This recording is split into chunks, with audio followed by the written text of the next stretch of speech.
Alonzo Menifield versus William Knight, and this fight is pretty much a pick'em.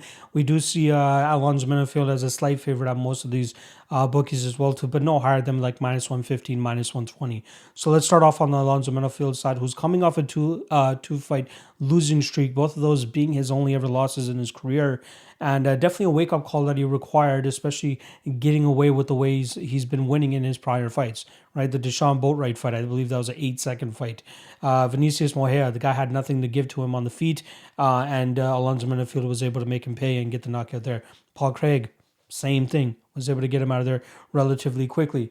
Now, the Devin Clark fight, a lot of people expected Menifield to go in there as a -230 favorite and absolutely starch Clark. But Clark did a good job of, keeping this fight in the clinch areas, keeping this fight, skin to skin so that Menifield couldn't really get his shots off. And then by the time Menifield, got into the third round, most of the energy and pop was really off of his shots. Whereas, Devin Clark continued to move forward, kept the pressure on him, and did really, really good work. You do have to give Menifield some props in that fight, though. We did see him keep the fight on the feet for the most part, shuck off a bunch of takedowns, and Devin Clark was just left, trying to pretty much clinch fuck him and get a bunch of control time and win the fight that way. And he was successful in doing so.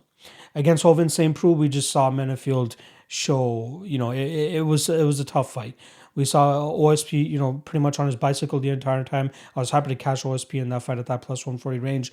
But we saw OSP continuously moving, even though Alonzo Menifield was the one moving forward for the most part.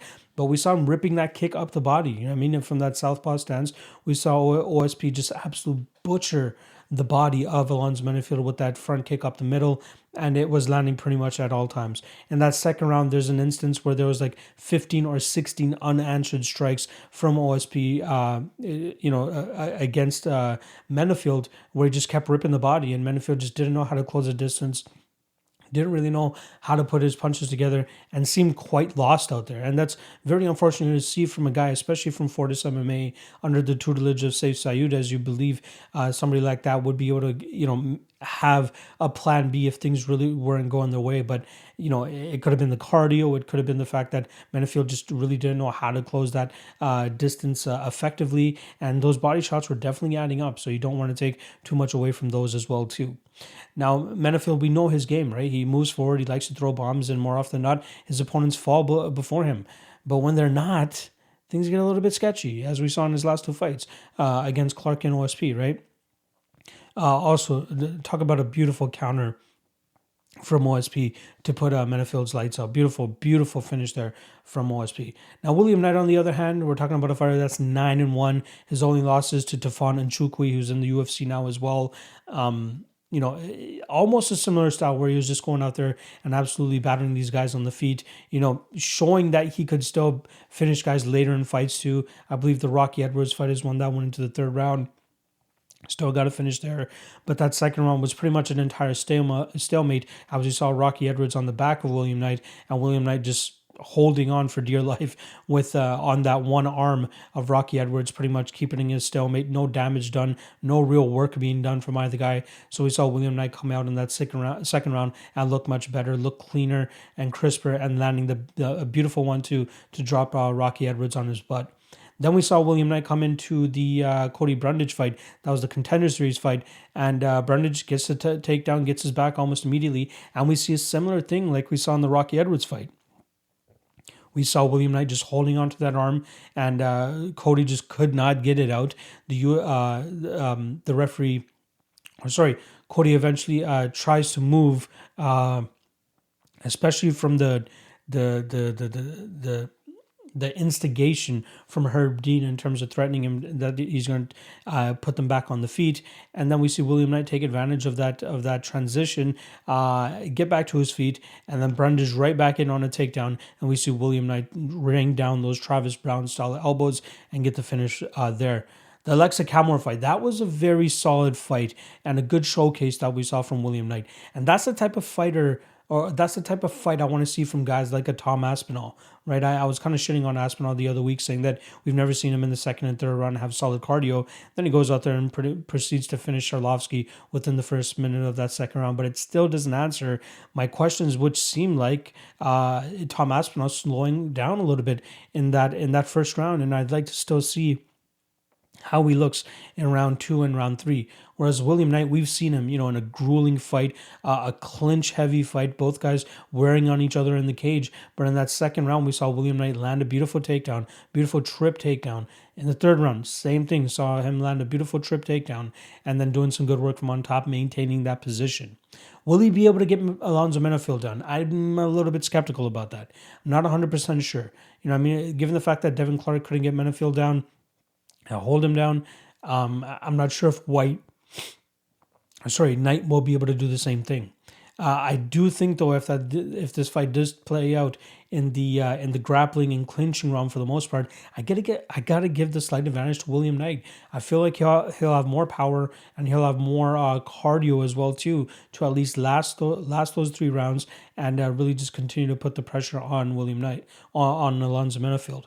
Now a lot of people might say, okay, this fight, take the under 1.5, somebody's going to go to sleep. But we often see when two guys that have heavy power go up against each other that sometimes they just stalemate. And, one guy might just control the clinch realm and the grappling realm and they end up winning a decision victory, right? Similar instances as of late that come to mind is like Marcin Prachnio versus Khalil Roundtree, Michel Pereira versus Chaos Williams.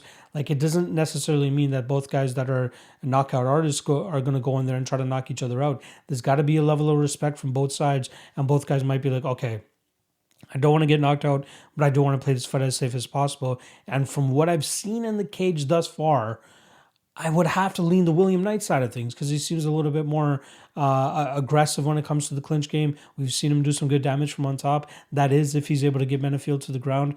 I think the later this fight goes, obviously it's more live for Knight to get him to the ground. But yeah, I lean Knight. In terms of power, it's almost a wash. Explosiveness is on both guys here. Size is slightly on the Menifield side, who's 2 inches taller.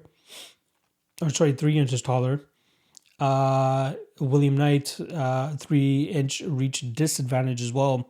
Yeah, I'm on the William Knight side here, but I just don't see myself playing it. Like, if we get a crazy number on the over 1.5, I'd probably look at that. But outside of that, this fight, I'm gonna stay away from. Maybe on DraftKings, it might be a solid play on either side, considering there could potentially be a knockout. But I would not be entirely surprised if we see this fight go 15 minutes. So maybe even looking at that fight goes to decision line might be something to look at. But I do like Knight here. I think he'll be able to control the positions more. I think his chin and durability will hold up. And, I think Menifield is truly one of those guys that will be knockout or bust every time out. And I think that William Knight will just have more in the tank at this point in time and has definitely showcased more to us in his past fights. So I'll go on the William Knight side of things. Again, though, I will say, if he does end up on his back, things could get a little bit iffy, but I'm not entirely sure or sold on what the top game of Menifield is like and if he'll truly even be able to hold a guy like William Knight down.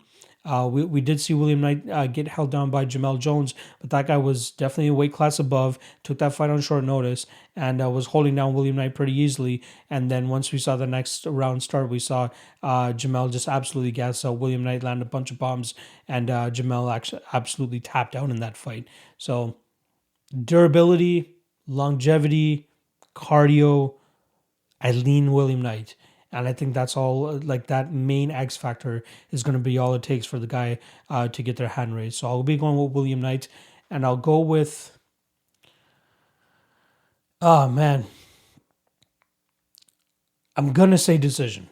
I can't believe I'm saying it, especially for a fight like this, but I'm going to say decision because I think that we'll see this fight play out similar to the Alexa Kamor fight, where we see these guys just clinch up time and time again. Nobody gets a real shot off enough that will knock the other guy out. And maybe see William Knight get this fight to the ground. The only thing that gives me pause is the fact that Devin Clark wasn't able to get the takedown, but we'll see what kind of game that William Knight's able to bring here and if he's able to get Menifield to the ground. So I'll go with William Knight to win this fight via decision.